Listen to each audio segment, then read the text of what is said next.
تو اسی علاقے میں یعنی بلق بادشاہ کی حکومت کے علاقے میں ایک نبی تھا جس کا نام بلعام تھا، اور اس کے بارے میں پاک کلام میں لکھا ہے اور بادشاہ بھی جانتا تھا اور سارے جانتے تھے کہ یہ نبی بلعام جس کو لعنت دے، جس پر لعنت کرے اس پر لعنت پڑتی ہے، یہ پکی بات ہے، اور جس کو برکت دے اسے خدا کی طرف سے برکت ملتی ہے۔ وہ غیر یہودی تھا تو بھی خداوند اپنے بندوں کے لیے اور بندوں کے وسیلے سے اپنا ہمیشہ سے انسانوں میں رکھتا آیا ہے۔ اگرچہ ہم بہت ساری باتیں نہیں جانتے تو بھی خدا کے بندے ہمیشہ اس سرزمین پر موجود رہے۔ خداوند نے انسانوں کو اکیلا نہیں کبھی چھوڑا، بلکہ اپنی گواہی کے لیے ہمیشہ اپنے بندے رکھے۔ تو بادشاہ نے، بلک بادشاہ نے، مواب کے بادشاہ نے اپنے بزرگ اور فوجی افسران اس بلعام نبی کے پاس بھیجے تاکہ وہ آئے تو پھر تحائف لے اور بنی اسرائیل پر لعنت کرے، کیونکہ بادشاہ خود تو کچھ کر نہیں سکتا تھا، ڈرتا تھا۔ اس نے بھیجے کہ بندے اس کے پاس گئے، نبی نے کہا، بات سنی ساری بادشاہ کی تو دیکھے سنے، اور کہا میں رات کو خداوند سے بات کروں گا، جو کچھ مجھے کہے گا میں وہی کروں گا، اس سے آگے پیچھے نہیں جاؤں گا، خواہ بادشاہ اپنی ساری سلطنت مجھے دے اور میرا گھر سونے چاندی سے بھر دے۔ خداوند سے بات اس نے رات کو کی تو خداوند نے کہا مت جا، کیونکہ خداوند نہیں چاہتا تھا کہ بنی اسرائیل پر لعنت کی جائے۔ اس نے سب اٹھ کر ان کو بتا دیا کہ جاؤ واپس چلے جاؤ، میں نہیں آؤں گا، خداوند نے مجھے منع کیا۔ وہ واپس آ گئے۔ مواب کے بادشاہ بلق نے دوبارہ بھیجا، زیادہ تحفے دے کر اور زیادہ بندے جو معزز تھے بھیجے۔ انہوں نے جا کر بلعام نبی کو تحفے سارے دکھائے اور بادشاہ کی بات سنائی کہ بادشاہ تمہیں بڑا رتبہ دے گا، بڑی عزت دے گا، اور یہ تحفے بھی اور تحفے بھی دے گا۔ تو بلعام نبی نے کہا اچھا بیٹھو، میں رات کو پھر پوچھوں گا۔ رات کو پھر بلعام نبی نے خداوند سے بات کی، خداوند نے کہا تو جا پر ان پر لعنت نہ کرنا، جو کچھ میں کہوں وہی کہنا۔ صبح اٹھے ان کے ساتھ چلا گیا۔ راستے میں اس کی گدی جس پر سوار تھا، 3 دفعہ گدی نے اسے روکا راستے میں، کیونکہ خداوند کا فرشتہ ننگی تلوار لے کر اس کے سامنے تھا تاکہ اس کا راستہ روکے۔ تو اس نے گدی کو مارا تو گدی نے آدمی کی طرح بول کر اس نبی کو اس دیوانگی سے باز رکھا، جیسے پطرس رسول کہتا ہے۔ تو وہاں یہ چلا گیا، بادشاہ نے اس کا استقبال کیا کہ بادشاہ کو ضرورت تھی، بادشاہ ڈرتا تھا بنی اسرائیل سے۔ بلعام نبی نے کہا فلاں پہاڑ پر قربانیاں چڑھا، 7 بیل اور 7 مینڈے قربانی چڑھائی گئی۔ اس نے ذرا دور ہو کر خداوند سے دعا کی، خداوند نے کہا مت لعنت کر، تو اس نے لعنت نہ کی بلکہ ان کو دعا ہی دی، یعنی بنی اسرائیل کو لعنت کی بجائے دعا دی۔ پھر بادشاہ نے دوسری پہاڑی پر اسی طرح قربانیاں چڑھائیں، بلق نے پھر دعا ہی دی اور لعنت نہ کی۔ تیسری مرتبہ کی مواب کے بادشاہ بلق نے قربانیاں چڑھائیں، لیکن بلعام نبی نے دعا ہی دی، اور بادشاہ کو برا لگا کہ میں نے لعنت کرنے کے لیے بلایا اور یہ دعا ہی دیتا جاتا ہے۔ ویسے کہا کہ کم از کم تو ان کو دعا تو نہ دے۔ بہرحال بادشاہ اس کو اور مجبور نہ کر سکا، لیکن کیونکہ دل میں بادشاہ کے لیے اس کی عزت تھی اور لالچ آ گیا تھا کہ اگر میں کچھ نہ کروں گا تو شاید یہ تحفے مجھے نہ ملے، رتبہ بھی نہ ملے بلکہ سزائیں ہوں۔ تو اس نے بادشاہ کو بات سمجھائی کہ تو ایسا کر کہ اپنی عورتیں ان کے پاس بھیج دے جو بن سور کے جائیں تاکہ یہ بنی اسرائیل کو خداوند سے دور کرے۔ سو موابی عورتیں ان کے پاس گئیں، ان کے ساتھ کھایا پیا، ان کے ساتھ سوئیں اور ان کے ساتھ رہنے لگیں اور ان کے بچے بھی ہوئے، اور آہستہ آہستہ ان عورتوں نے بنی اسرائیل کے لوگوں کو خدا کی محبت سے دور کر دیا۔ تو یہ تھی تعلیم جو بلعام نبی نے ان کو سکھائی۔ بادشاہ کو یہ بات سمجھا دی کہ تو اگر ایسا کرے گا تو کیونکہ یہ حرام کاری کریں گے، اپنے خدا سے منہ موڑ لیں گے، تو خدا خود ہی ان پہ لعنت کرے گا۔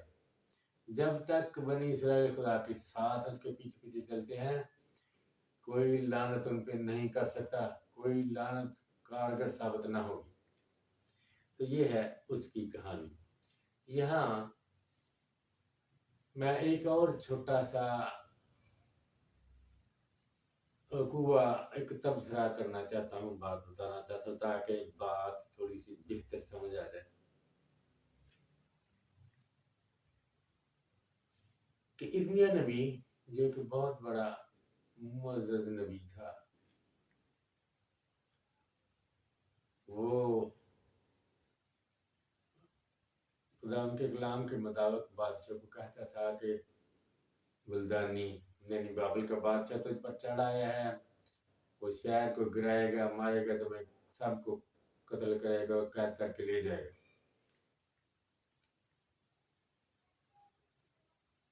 اور بادشاہ نے ان باتوں کے سبب سے اسے قید میں رکھا ہوا تھا، یعنی حراست میں تھا، اور بری سزائیں دینے سے بھی کچھ کتراتا تھا کیونکہ وہ نبی تھا۔ نبی کو خدا نے کہا کہ تیرا چچے کا بھائی اناتوت سے آئے گا جہاں اس کی زمین ہے، اور تجھے کہے گا کہ میرا کھیت خرید لے کیونکہ تو ولی ہے، ولایت کا حق رکھتا ہے، وراثت کا حق تیرا ہے، تو خرید لے، تجھ سے یہ کھیت خرید لینا۔ وہ خدا ان کے بتانے کے مطابق اس کا چچے کا بھائی یعنی نبی کے چچے کا بھائی، ارمیا نبی کے چچے کا بھائی، اس کا نام بھی لکھا ہے، وہ وہاں آیا اور اس نے وہی بات کی کہ تو ولایت کا حق رکھتا ہے، تو وہ کھیت مجھ سے خرید لے۔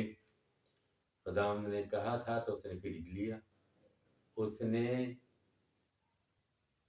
دستاویز لکھی، اس پر دستخط گواہوں کے ہوئے، اور جتنی رقم مقرر کی گئی وہ اسے دے دی، یعنی 17 مسکال چاندی، 17 مسکال چاندی اسے دے دی۔ بہرحال وہ چلا گیا بات، اور خدا نے کہا کہ اس قبالے کو یعنی اس دستاویز کو جس پر گواہ ہیں اور دستخط ہیں، اور یہ تو نے اس سے قبالہ خرید لیا ہے، یعنی پیسے دے کر، چاندی دے کر تو نے یہ دستاویز خرید لیا، اس سے اس کی زمین خرید لی ہے، اسے مٹی کے لفافہ میں رکھ تاکہ بہت دیر تک محفوظ رہے۔ اس کے بعد ارمیا نبی خداوند سے کہتا ہے، خداوند تیرے کہنے کے مطابق میں نے وہ خرید تو لیا، لیکن یہ تو ساری زمین برباد ہو جائے گی اور بابل کا بادشاہ قبضہ کر لے گا، سب کو قتل کرے گا اور باقیوں کو لے جائے گا، تو نے مجھے کہا زمین خرید لے۔ یعنی یہ کہ اس کا مطلب کیا ہے؟ میری بات سمجھا؟ مجھے سمجھ نہیں آئی۔ خدا نے مجھے بتایا کہ میرے لیے کوئی امر، کوئی کام مشکل نہیں، جس طرح تو نے پیسے دے کر یعنی چاندی دے کر یہ زمین خریدی ہے، گواہوں کے دستخط کروائے ہیں، رجسٹری کرائی ہے، ایک دستاویز بنا لی ہے کہ تو نے یہ زمین خرید لی ہے، اسی طرح یہ زمین پھر خریدی جائے گی. یعنی یہ سرزمین جس کے بارے میں تو کہتا ہے کہ ویران برباد ہو جائے گی، اسی طرح خریدی جائے گی اور دستاویز لکھی جائیں گی اور ان پر گواہ ہوں گے، دستخط ہوں گے. یہ ایسی اچھی بات ہے جو مسلموں کے لیے بہت ضروری ہے کہ وہ اسے پڑھیں اور اچھی طرح سمجھیں، کیونکہ ہم مکاشفہ کے جب دوسری کتابیں دوسری آگے جائیں گے، باب پڑھیں گے تو اس میں ہمیں ضرورت پڑے گی، اور یہ انتہائی ضروری ہے کہ سب مسیحی اسے پڑھیں اور جانیں. یہ بات میں نے کیوں سنائی ہے؟ یہ کہانی، دو کہانیاں میں نے سنائی ہیں آج جو پاک کلام میں لکھی ہوئی ہیں، بلعام نبی کی اور ارمیا نبی کی. ارمیا نبی کی جو خاص بات میں بتانا چاہتا ہوں اس وقوع میں، وہ یہ ہے کہ ارمیا نبی نے یہ بات پہلے خداوند سے نہیں پوچھی. کھیت خریدنے والی، خداوند کا حکم تھا تو اس نے خرید لی، اس میں پتا تو تھا کہ یہ سب کچھ ہو رہا ہے، بربادی ہو جائے گی. خرید کے یعنی خداوند کا حکم مان کے وہ بعد میں پوچھتا ہے، کیونکہ نبی اس بات کا پابند ہے اپنے آپ میں کہ خداوند جو بھی حکم کرے وہ منوان مانا جائے. بلعام کے ساتھ میں نے اسے کیوں جوڑا ہے تاکہ ہمیں سمجھ آئے. بلعام کو پہلی رات جب اس کے پاس مواب کے بادشاہ بلق کے آدمی گئے اور تحفے تحائف لے کر گئے تو اس نے خداوند سے پوچھا رات کے وقت کہ جاؤں کہ نہ جاؤں. خداوند نے کہا مات جا. دوسری دفعہ جب پھر آئے تو پھر اس کے دل میں لالچ آ گیا تھا، اس نے کہا میں دوبارہ پوچھ لیتا ہوں خداوند سے. تو خداوند اپنی بات بار بار نہیں کرتا، یا اپنی بات کو دوسری طرح کرتا ہے، یا ویسے کہتے ہیں مکر جاتا ہے. خداوند کی بات، اس کا فیصلہ ٹل ہے. وہ انسانوں کی طرح نہیں کہ بھول جائے یا دہرائے یا اپنی بات سے انحراف کرے. تو کیونکہ اس نے خداوند کی بات نہ مانی تو نبی بلعام نے برا کیا، جس کی سزا بھی اسے ملے، بعد میں قتل بھی ہوا. اور اس نے لعنت تو نہ کی لیکن لعنت کے برابر ہی کام کروا دیا، یعنی ٹھوکر کھلانے والی تعلیم دی. یہی ہے جس سے کلیسیا کو کہا جاتا ہے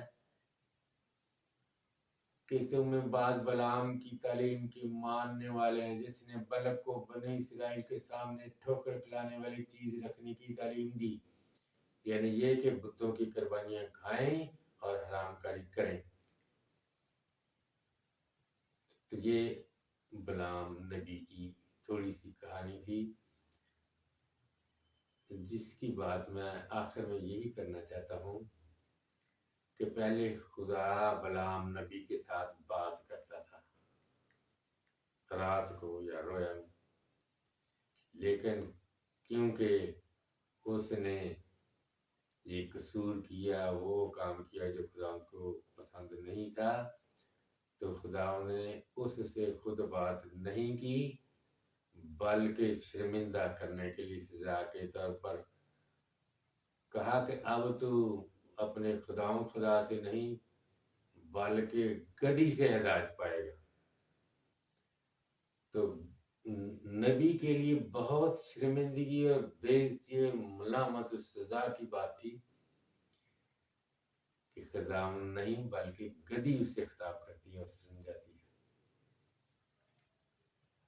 اچھا، تو اور باتیں ہیں، ہر ایک بات مکاشفہ کی، ہر ایک آیت معنی خیز ہے، بڑی گہری